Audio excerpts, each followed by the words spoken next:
통장 잔고보다 체면이 더 무거운 사람들이 있습니다. 젊은 시절에는 상상도 못했습니다. 예순이 넘으면 빚쯤은 다 갚고 연금 받으며 소소하게 살 줄 알았습니다. 허리띠 졸라매고 아이들 학비 대고 결혼 자금 보태고 집 한 채 겨우 마련하면 그 다음에는 편안한 노후가 기다릴 거라 믿었습니다. 그런데 막상 그 나이가 되어보니 현실은 정반대였습니다. 올해 62이 된 민호 씨. 그는 연말 모임을 다녀온 밤 거실 불을 끄고 홀로 소파에 앉았습니다. 테이블 위에는 방금 도착한 카드 명세서가 놓여 있었습니다. 모임 자리에서는 웃음이 끊이지 않았습니다. 오랜 친구들과 둘러앉아 소고기 구이에 와인까지 곁들이며 옛 추억을 나눴습니다. 분위기가 무르익자 누군가 계산서를 슬쩍 테이블 가운데로 밀었고 민호 씨는 습관처럼 지갑에서 카드를 꺼냈습니다. 오늘은 내가 쏜다. 다음에 또 보자. 그 순간 친구들의 박수와 환호가 터져 나왔습니다. 기분이 좋았습니다. 아직 나도 이 정도는 할 수 있다는 뿌듯함이 가슴을 채웠습니다. 하지만 집에 돌아오니 그 뿌듯함은 연기처럼 사라졌습니다. 명세서를 펼치자 지난달 할부금, 보험료, 자녀에게 보낸 생활비 보탬, 손주 용돈, 그리고 오늘 저녁값까지 빼곡히 적혀 있었습니다. 숫자를 하나씩 더하다 민호 씨는 한숨을 길게 내쉬었습니다. 벌어들이는 돈보다 나가는 돈이 매달 더 많았습니다. 젊을 때는 60 넘으면 이런 걱정쯤은 끝날 줄 알았는데 왜 지금이 더 숨이 막히는 걸까? 이 질문이 머릿속을 떠나지 않았습니다. 우리는 흔히 빚이라고 하면 은행 대출이나 사채를 떠올립니다. 원금에 이자 붙고 상환 기간 정해져 있고 숫자로 딱 떨어지는 그런 빚말입니다. 하지만 60대의 빚은 조금 다릅니다. 눈에 보이는 원금보다 눈에 보이지 않는 체면과 습관이 훨씬 무겁습니다. 모임에서 한턱 안 내면 체면이 깎인다는 생각, 자식에게 빈손으로 가면 부모 노릇 못한다는 조바심, 친척이나 이웃 앞에서 형편이 어렵다는 말을 차마 입 밖에 꺼내지 못하는 자존심. 이런 보이지 않는 짐들이 카드 명세서 한 줄 한 줄로 쌓여갑니다. 민호 씨만의 이야기가 아닙니다. 지금 이 영상을 보고 계신 여러분 중에도 비슷한 밤을 보내신 분이 분명 계실 것입니다. 남들 앞에서는 여유 있는 척 웃지만 홀로 남으면 숫자 앞에서 막막해지는 그 기분을 아실 것입니다. 아무에게도 털어놓지 못하고 혼자 삼키는 그 무게, 가슴 한편이 먹먹해지는 그 순간들. 오늘 우리는 바로 그 이야기를 함께 꺼내보려 합니다. 누군가는 이런 이야기를 꺼내는 것조차 부끄럽다고 느끼실 수 있습니다. 하지만 부끄러운 것은 빚이 있다는 사실이 아닙니다. 그 빚이 어디서 왔는지 한 번도 들여다보지 않는 것, 그것이 진짜 문제입니다. 여기서 질문 하나를 던져봅니다. 60대의 빚은 정말 순수한 돈 문제일까요? 아니면 우리가 평생 짊어져온 어떤 역할, 누군가의 기대, 그리고 스스로에게 씌운 가면의 문제일까요? 이 질문의 답은 이야기 끝에서 다시 만나게 됩니다. 지금은 그저 이 물음을 가슴 한편에 품고 민호 씨의 여정을 따라가 보시기 바랍니다. 그의 이야기 속에서 어쩌면 여러분 자신의 그림자를 발견하시게 될지도 모릅니다. 그런데 민호 씨의 빚은 대체 어디서부터 시작된 걸까요? 그 뿌리를 찾아가 보면 예상치 못한 곳에서 실마리가 풀리기 시작합니다. 잠시 오늘의 이야기 주제가 마음에 드신다면 구독과 좋아요 부탁드립니다. 민호 씨는 스스로를 괜찮은 가장이라고 믿으며 살아왔습니다. 30년 넘게 한 직장에서 버텼고 월급날이면 가장 먼저 아내 통장에 생활비를 넣었습니다. 아이들이 학교 다닐 때는 학원비 걱정 안 시키려고 야근을 마다하지 않았고 큰아들이 유학 가겠다고 했을 때도 대출을 받아 등록금을 보냈습니다. 딸이 결혼할 때는 남들 앞에서 초라하지 않게 해주겠다며 예식장과 혼수를 모두 책임졌습니다. 장모님이 병원에 입원하셨을 때도 사위된 도리라며 병원비를 보탰습니다. 가장이라면 당연히 해야 할 일이라고 그는 단 한 번도 의심하지 않았습니다. 그런데 문제는 퇴직 이후에 시작되었습니다. 수입은 연금과 약간의 이자 수입뿐인데 지출은 예전 습관 그대로였습니다. 명절마다 자식들 손에 용돈을 쥐어주었고 손주가 태어나면 금반지를 해주었습니다. 모임에 나가면 여전히 먼저 계산대에 섰습니다. 아내가 조심스럽게 줄이자고 말해도 민호 씨는 손사래를 쳤습니다. 아이들 앞에서 아버지가 쪼들리는 모습을 보여줄 수는 없다고 조금만 더 버티면 괜찮아질 거라고 스스로를 다독였습니다. 하지만 버틴다고 해서 숫자가 바뀌지는 않았습니다. 대출 이자는 매달 빠져나갔고 카드 할부는 줄어들 기미가 보이지 않았습니다. 어느 날 밤 아내가 민호 씨 옆에 앉아 조심스레 물었습니다. 여보, 우리 대출 아직 많이 남았지요? 그 한마디에 민호 씨는 아무 말도 할 수 없었습니다. 숨기고 싶었습니다. 평생 가족을 지켜온 사람이 이제 와서 핏더미에 앉아있다는 사실을 인정하고 싶지 않았습니다.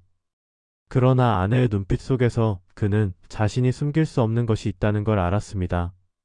그날 밤 민호 씨는 잠을 이루지 못했습니다. 천장을 바라보며 떠오른 생각은 뜻밖에도 질문이었습니다. 나는 정말 가족을 지킨 걸까? 아니면 가족을 나와 함께 빚에 묶어둔 걸까? 이 질문이 떠오르는 순간 가슴 한편이 무너져 내리는 것 같았습니다. 평생 괜찮은 가장이고 싶어서 내린 선택들이 돌이켜보니 모두 빚이라는 사슬로 연결되어 있었습니다. 유학비도, 결혼 자금도, 병원비도, 그 모든 것이 사랑에서 시작되었지만 지금 남은 것은 상환 일정뿐이었습니다. 여러분도 비슷한 경험이 있으신가요? 가족을 위해 아끼지 않았다고 믿었는데 어느 순간 돌아보니 그 선의가 부담이 되어 돌아온 적이 있으신가요?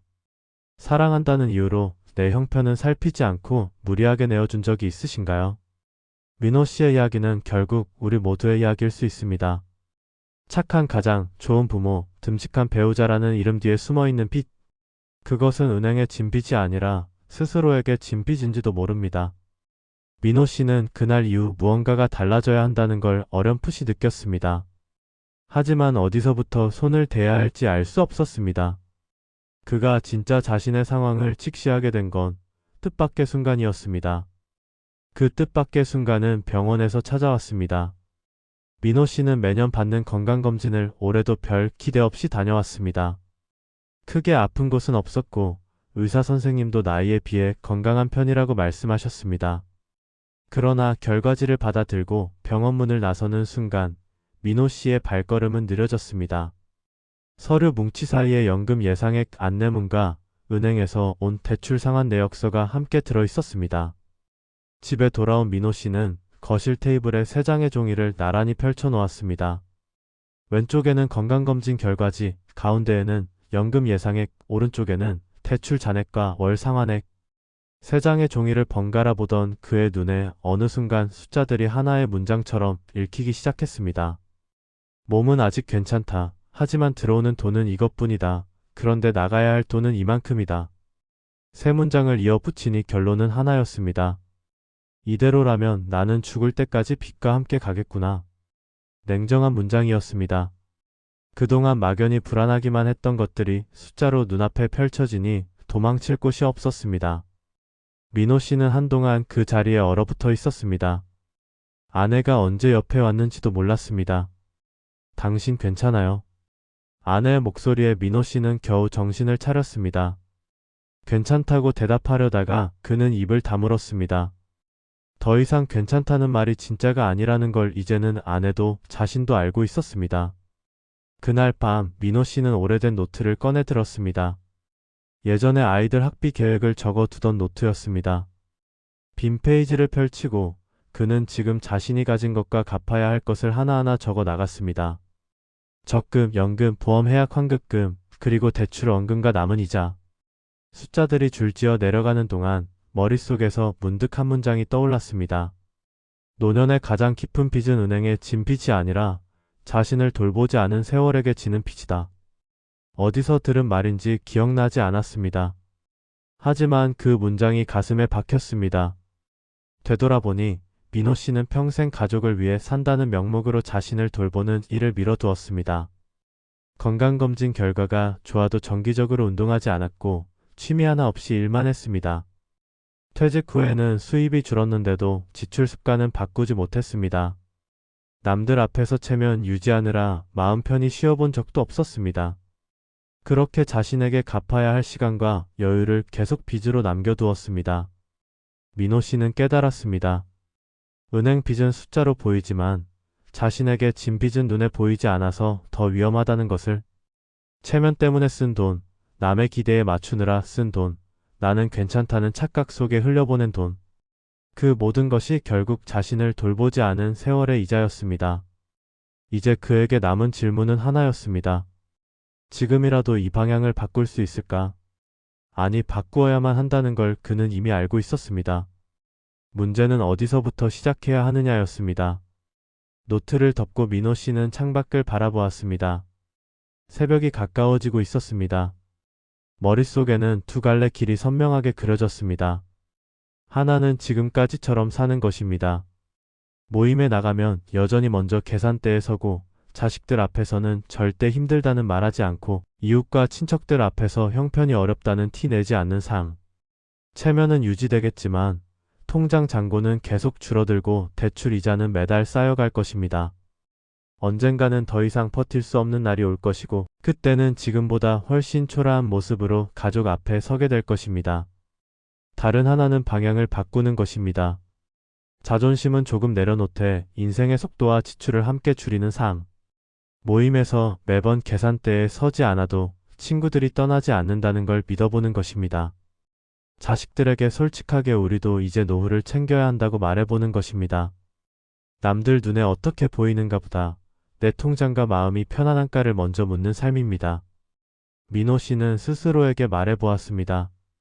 이제는 남의 시선보다 내 남은 20년에게 먼저 지불해야 한다. 입 밖으로 내뱉으니 생각보다 목소리가 떨렸습니다.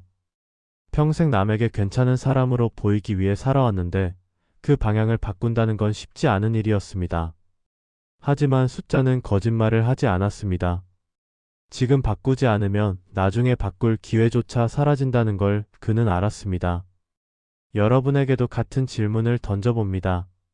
지금 여러분의 지출 중에서 순수하게 나를 위한 것은 얼마나 되시나요? 남에게 괜찮아 보이기 위해 체면을 유지하기 위해 좋은 부모나 좋은 배우자로 보이기 위해 쓰는 돈은 얼마나 되시나요? 그 돈을 쓰고 나면 마음이 편안하신가요? 아니면 오히려 더 무거워지시나요? 이것은 검소하게 살라는 훈계가 아닙니다. 다만 한 번쯤 물어볼 필요가 있습니다. 나는 아직도 남에게 괜찮아 보이는 삶을 살고 싶은가? 아니면 내 통장과 마음이 편안한 삶을 선택할 것인가? 두 갈래 길 앞에서 어느 쪽을 택할 것인가는 결국 각자의 몫입니다. 다만 분명한 것은 이 질문을 회피하면 할수록 나중에 치러야 할 대가가 커진다는 사실입니다. 민호 씨는 그날 밤 처음으로 자신에게 솔직해지기로 마음먹었습니다. 체면을 버리겠다는 게 아니라 체면의 무게를 조금 덜어내겠다고 스스로에게 약속했습니다. 남에게 보여주기 위한 지출을 줄이고 그 돈을 자신의 노후와 건강을 위해 쓰겠다고 다짐했습니다. 쉽지 않을 거라는 걸 알았습니다. 오랜 습관은 하루아침에 바뀌지 않습니다. 하지만 방향만 정하면 첫걸음은 어디서든 시작할 수 있다고 그는 믿기로 했습니다. 그렇다면 구체적으로 어디서부터 시작해야 할까요? 막연한 다짐만으로는 현실이 바뀌지 않습니다. 민호 씨가 찾아낸 5가지 원칙이 있습니다. 이 원칙들은 거창한 것이 아닙니다. 오늘 당장 종이 한 장과 펜 하나만 있으면 시작할 수 있는 것들입니다. 첫 번째 원칙은 숫자부터 직시하는 것입니다. 민호 씨가 가장 먼저 한 일은 종이 한 장에 자신의 재정 상황을 모두 적어보는 것이었습니다. 한 달에 들어오는 돈, 연금과 이자, 수입을 위해 적었습니다. 그 아래에 매달 나가는 고정비를 적었습니다. 대출이자, 보험료, 통신비, 관리비, 공과금, 그리고 그 아래에 변동 지출을 적었습니다. 식비, 교통비, 모임비, 경조사비, 자녀용 돈. 숫자를 다 적고 나서 더하고 빼보니 매달 얼마가 부족한지가 눈앞에 드러났습니다. 막연한 불안은 숫자로 바뀌는 순간 조정 가능한 문제가 됩니다. 두 번째 원칙은 체면, 지출을 따로 표시하는 것입니다. 민호 씨는 지난 석 달 카드 명세서를 꺼내 들고 그 중에서 순수하게 자신을 위해 쓴 돈과 남에게 보이기 위해 쓴 돈을 구분해 보았습니다. 모임에서 계산한가, 선물로 산 물건, 자식들에게 굳이 안 줘도 되는데 준 용돈. 이런 항목들에 형광펜으로 줄을 그었습니다. 한 달 뒤 다시 그 명세서를 들여다보니 형광펜이 그어진 금액이 전체 지출의 3분의 1을 넘었습니다. 체면 지출이 얼마나 되는지 눈으로 확인하는 것만으로도 지출 습관이 조금씩 바뀌기 시작했습니다. 세 번째 원칙은 고정비부터 줄이는 것입니다. 변동 지출은 의지로 줄이기 어렵습니다. 하지만 매달 자동으로 빠져나가는 고정비는 한 번만 결정하면 계속 효과가 이어집니다. 민호 씨는 먼저 통신비를 점검했습니다. 거의 쓰지 않는 데이터 요금제를 저렴한 것으로 바꿨습니다. 보험도 살펴보았습니다. 중복되는 보장이 있는지, 나이에 맞지 않는 상품이 있는지 확인하고 정리했습니다. 차량 유지비가 부담되어 차를 팔고 대중교통을 이용하기 시작한 것도 이때였습니다. 작은 변화들이 모이니 매달 고정으로 빠져나가던 돈이 눈에 띄게 줄었습니다. 네 번째 원칙은 자식에게 솔직하게 말하는 것입니다. 이것이 민호 씨에게는 가장 어려운 일이었습니다. 평생 자식들 앞에서 듬직한 아버지로 서 있고 싶었습니다. 힘들다는 말 한마디 하지 않는 것이 부모의 도리라고 믿어왔습니다. 하지만 민호 씨는 용기를 냈습니다. 주말에 아이들을 불러 앉히고 조심스레 말했습니다. 아버지도 이제 우리 노후를 챙겨야 할 것 같다. 앞으로는 예전처럼 보태주기 어려울 것 같다. 아이들의 반응은 예상 밖이었습니다. 아버지 그동안 너무 무리하셨어요. 이제 본인 건강 챙기세요. 그 한마디에 민호 씨는 눈시울이 붉어졌습니다. 다섯 번째 원칙은 작게라도 일하는 날을 남겨두는 것입니다. 퇴직 후 민호 씨는 집에서 쉬는 시간이 많아졌습니다. 처음에는 편했지만 시간이 지나니 무료함이 밀려왔습니다. 그는 체력이 허락하는 선에서 할 수 있는 일을 찾아보았습니다. 동네 아파트 경비 보조 일을 시작했습니다. 큰 돈은 아니었지만 스스로 벌어서 용돈을 쓴다는 사실이 마음을 가볍게 해주었습니다. 일을 하면서 새로운 사람들도 만났습니다. 사회와 연결되어 있다는 느낌이 생활에 활력을 불어넣었습니다. 원칙을 세우는 것과 그것을 삶으로 만드는 것은 다른 문제입니다. 민호 씨가 5가지 원칙을 실천하기 시작한 뒤에도 흔들리는 순간은 수없이 찾아왔습니다. 오랜 친구 모임에서 예전처럼 계산대에 서고 싶은 충동이 올라왔고 손주 생일날 더 좋은 선물을 사주고 싶은 마음이 들기도 했습니다. 그때마다 그는 종이에 적어둔 숫자를 떠올렸습니다. 체면 지출에 그어진 형광펜줄을 생각하며 마음을 다잡았습니다. 여기서 두 부부의 이야기를 들려드리고 싶습니다.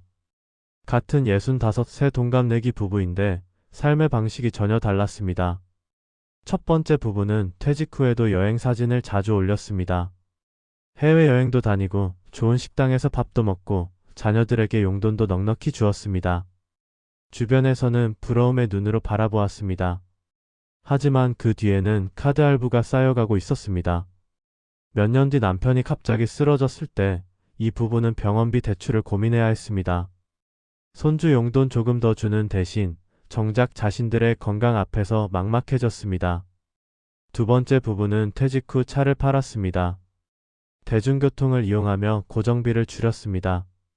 해외여행 대신 근교 나들이를 다녔고 모임에서도 번갈아 계산하는 것을 당연하게 여겼습니다. 처음에는 주변에서 갑자기 왜 저러나 하는 시선도 있었습니다. 하지만 이 부부는 개의치 않았습니다. 몇 년 뒤 남편이 무릎 수술을 받아야 했을 때 이 부부는 저축해둔 돈으로 병원비를 감당할 수 있었습니다. 멀리 가지는 못해도 동네 공원을 함께 걷는 여유가 있었습니다. 두 부부의 차이는 처음부터 재산이 달라서가 아니었습니다. 현실을 직면하는 용기가 먼저 왔느냐, 아니면 체면을 지키려는 불안이 먼저 왔느냐의 차이였습니다. 심리학에서는 이렇게 말합니다. 현실을 직면하는 용기가 불안보다 먼저 오면 행동이 달라지고 결과도 달라진다고.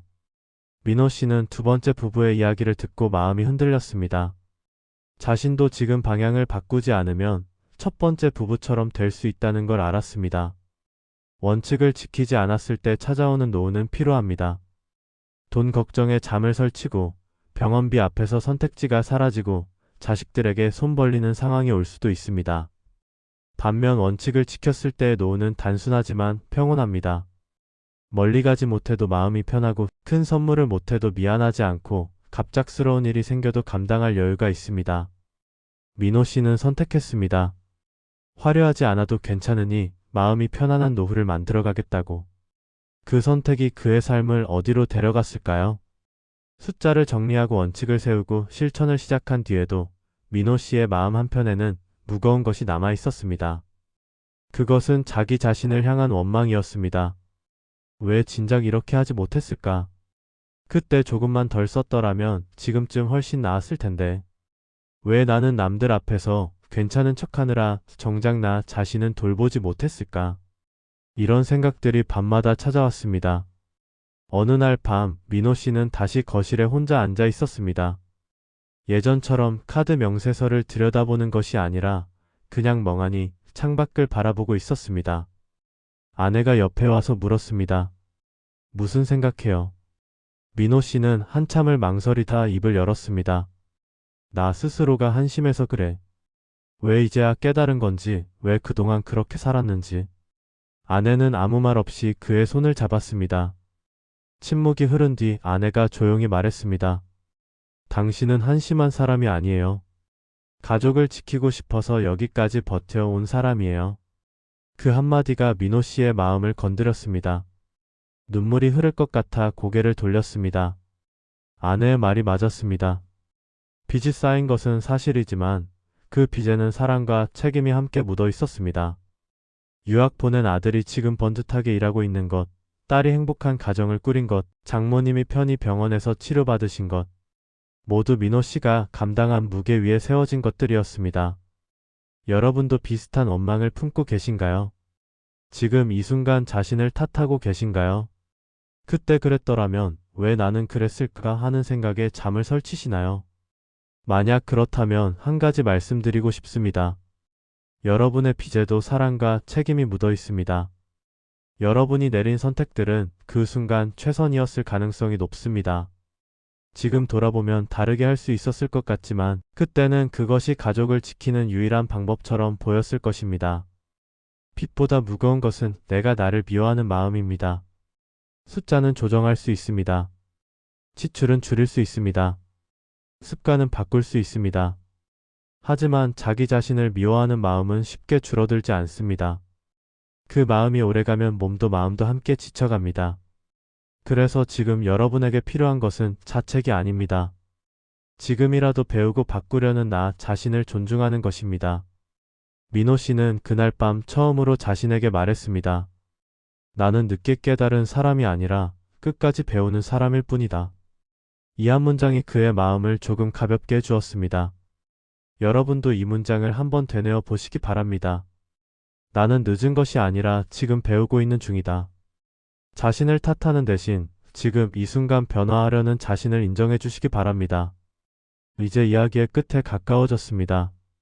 민호 씨는 여전히 빚을 갚아가고 있습니다. 마법처럼 한순간에 모든 것이 해결되지는 않았습니다. 하지만 그의 삶은 분명히 달라졌습니다. 매달 숫자를 점검하는 습관이 생겼고 체면 지출은 눈에 띄게 줄었습니다. 고정비를 정리한 덕분에 매달 조금씩 여유가 생기기 시작했습니다. 자식들과는 오히려 더 솔직한 대화를 나누게 되었고 동네에서 시작한 일이 생활에 활력을 불어넣었습니다. 무엇보다 달라진 것은 민호 씨가 자신을 바라보는 눈입니다. 예전에는 빚이 있다는 사실이 부끄러웠습니다. 남들 앞에서 숨기고 싶었고 스스로도 인정하고 싶지 않았습니다. 하지만 지금은 다릅니다. 빚이 있다는 사실보다 중요한 것은 그 빚과 함께 어떻게 살아갈지 방향을 정한 사람이 되었다는 것입니다. 오늘 여러분에게도 작은 실천을 제안합니다. 지금 자리에서 종이 한 장을 꺼내보세요. 거기에 여러분의 월 소득과 고정비, 그리고 체면, 지출을 적어보세요. 숫자로 적는 순간 막연한 불안은 조정 가능한 문제로 바뀝니다. 그리고 스스로에게 물어보세요. 5가지 원칙 중 나는 오늘 어떤 것부터 시작하겠다. 댓글이든 메모든 상관없습니다. 한 줄 다짐을 남겨두세요. 글로 적는 순간 마음가짐이 달라집니다. 맨 처음 던졌던 질문을 기억하시나요? 60대의 빚은 정말 순수한 돈 문제일까요? 아니면 우리가 평생 짊어져온 역할과 기대와 가면의 문제일까요? 이제 그 답을 말씀드릴 수 있을 것 같습니다. 60대의 빚은 돈 문제이기도 하지만 그보다 더 깊은 곳에는 체면과 습관과 자기 희생이 얽혀 있습니다. 그래서 돈만 정리해서는 해결되지 않습니다. 나를 바라보는 눈을 바꾸고 삶의 방향을 다시 정해야 비로소 빚에서 자유로워질 수 있습니다. 여러분은 이미 오랫동안 버텨온 사람들입니다. 가족을 위해, 체면을 위해, 남들 앞에서 괜찮은 사람으로 보이기 위해 수십 년을 감당해 오셨습니다. 그 무게를 아무도 알아주지 않았을 수도 있습니다. 하지만 오늘 저는 여러분에게 말씀드리고 싶습니다. 여러분은 충분히 잘해오셨습니다. 이제는 버티기만 하는 인생이 아니라 조금씩 가벼워지는 인생을 허락받을 자격이 있습니다. 통장이 빈집이어도 괜찮습니다. 체면이 풀옵션이 아니어도 괜찮습니다. 중요한 것은 지금 이 순간 여러분이 어느 방향을 향해 걸어가고 있느냐입니다. 오늘 한 걸음만 떼어보세요. 그 한 걸음이 여러분의 남은 20년을 바꿀 수 있습니다. 여러분의 노후가 편안하고 자유롭기를 진심으로 바랍니다.